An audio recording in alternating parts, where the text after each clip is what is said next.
Sir आपने जो video हमारा डाला था वो अभी यूट्यूब पे बहुत अच्छा लगा हमें, ताकि सबको जानकारी हो। लेकिन अभी वो वीडियो देखने में नहीं आ रहा है, बिल्कुल खुलता ही नहीं है, वो हटा दिया गया है वहां से। सर कुछ लोगों का ये कहना है कि हमने उस वीडियो के माध्यम से उनको हरासमेंट किया है, यानी कि हमने उनके साथ बुलिंग किया है, ऐसे कमेंट्स दिए हैं। उन्होंने यूट्यूब के पास शिकायत की है, इस वजह से यूट्यूब ने हमारी वीडियो को डाउन कर दिया है। तो ये तो देखिए, हमारा कोरिगेंडम पीपीओ जब आया ये हमारे पास, मेरा तो वो पढ़ करके सारा दिमाग ही ठनक गया कि जो है मुझे आंधी लेफ्टिनेंट से जो है मुझे सूबेदार बना दिया।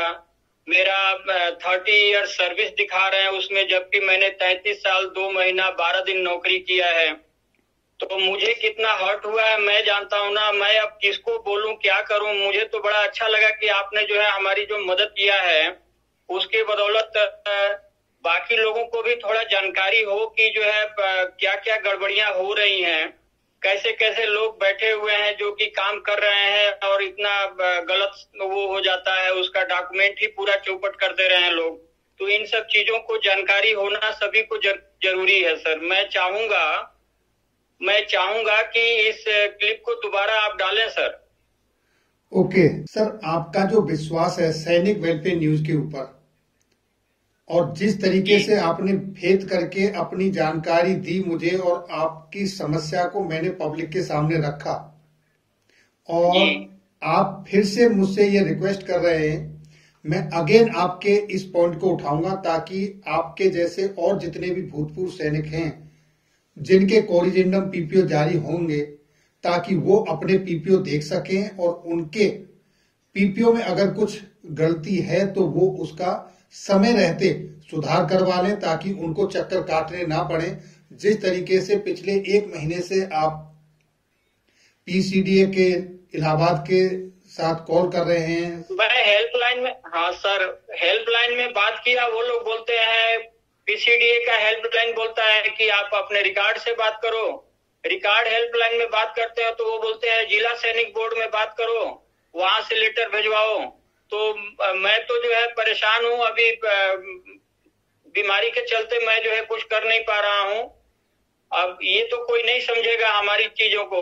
कोई नहीं सर, मैं आपकी आवाज एक बार फिर उठाऊंगा और मुझे उम्मीद है कि आपकी आवाज सुनने के बाद आपके फेवर में, आपका जो फेवर क्या है, आपका जो सही हक है, सही चीज है, वो करेक्शन होके सामने आए। और पब्लिक को भी पता चलना चाहिए कि किस तरीके से जो पूर्व सैनिक हैं जिन्होंने अपना सर्वोच्च बलिदान देश के लिए दिया है, अपनी जवानी, अपना समय उनके देश की सेवा में दिया है, आज वो किस तरीके से सफर कर रहे हैं और कोई उनको सुन भी नहीं रहा है। अगर उनकी कोई आवाज उठाता है तो उन पर आरोप लगाया जाता है कि हम उनके साथ उनको हरास कर रहे हैं, उनके साथ बुलिंग कर रहे हैं, जबकि इसके शिकार पूर्व सैनिक आप जैसे दिग्गज उनका शिकार हो रहे हैं। तो सर मेरा आपसे वादा है कि मैं आपकी आवाज एक बार फिर उठाऊंगा। मैं एक चीज और बताना चाहूंगा सर कि क्या रिकॉर्ड के पास हमारा सारा चीज खत्म हो गया? क्या रिकॉर्ड के पास सारी चीजें हमारी हैं? तो क्यों ऐसा गलत वो संदेश जाता है स्पर्श में कि जो है हमारा सही जो है जानकारी वहां नहीं अपलोड हुआ, या क्या हुआ, किस तरह से ये गलतियां हो रही हैं? रिकॉर्ड में तो सारा चीज हमारा है सर। हो सकता है टेक्निकल एरर हो जाती है, क्लरिकल मिस्टेक हो जाती है। मिस्टेक होना कोई बड़ी बात नहीं है, लेकिन उसको करेक्शन करना बहुत अच्छी बात है। उसको समय रहते करेक्शन करना चाहिए। जिस तरीके से आप पिछले 1 महीने से संघर्ष कर रहे हैं और आपसे चक्कर कटवाए जा रहे हैं, कोई सुन नहीं रहा है, ये गलत है। ये उससे ज्यादा गलत है जो गलती हुई है। गलती होना स्वाभाविक है, मिस्टेक हो गया, लेकिन उस पर करेक्शन होना चाहिए। और जब आप बार बार फोन कर रहे हैं, आपके फोन को ना कोई नोडल ऑफिसर उठा रहा है, ना हेल्पलाइन पर उठा रहे हैं, तो मैं ये चाहूंगा, मेरी यही रिक्वेस्ट है सभी से, चाहे वो डिफेंस पीसीडीए हो, चाहे रिकॉर्ड ऑफिस हो, कोई भी, अगर एक पेंशनर उनके साथ रिक्वेस्ट करता है और बार बार फोन करता है, उस समय नहीं उठाते हैं, तो बाद में फोन कॉल जब उनके पास समय होता है तब उनको कॉल बैक करना चाहिए। उनसे पूछना चाहिए कि आपकी क्या समस्या है, उसका समाधान होना चाहिए। क्योंकि मिनिस्ट्री ऑफ डिफेंस की तरफ से, department of ex serviceman welfare की तरफ से बड़े बड़े मेमोरेंडम जारी कर दिए जाते हैं, लेटर आते हैं उनके वेलफेयर के संबंध में, नोडल ऑफिसर तक डिटेल कर दिए जाते हैं, लेकिन एक्शन नहीं होता है। ये बड़े दुर्भाग्य की बात है। इसी बात का तो दुख है सर, इसी बात का दुख है कि अब क्या बताएं, मैं तो काफी टेंशन में रहता हूं और कुछ समझ में नहीं आ रहा है। आपसे थोड़ा सा हमारा ये था कि चलो ये आप डालोगे तो जो कोई भी पढ़ेगा कम से कम ये तो उसके थ्रू भी जो है हम चाह रहे हैं कि हमारा सही हो जाए, हमारा पीपीओ जो है सही बन जाए। सर आप अपने चैनल से जैसे जैसे वो बता रहे हैं आप अपनी तरफ से कोशिश कीजिए और मैं भी अपनी तरफ से एक बार फिर आपकी आवाज उठाता हूं ताकि कहीं ना कहीं किसी भी माध्यम से आपकी समस्या का समाधान हो। ठीक है सर, मैं भी सैनिक बोर्ड में फिर जाकर के एप्लीकेशन देता हूं और बताता हूं।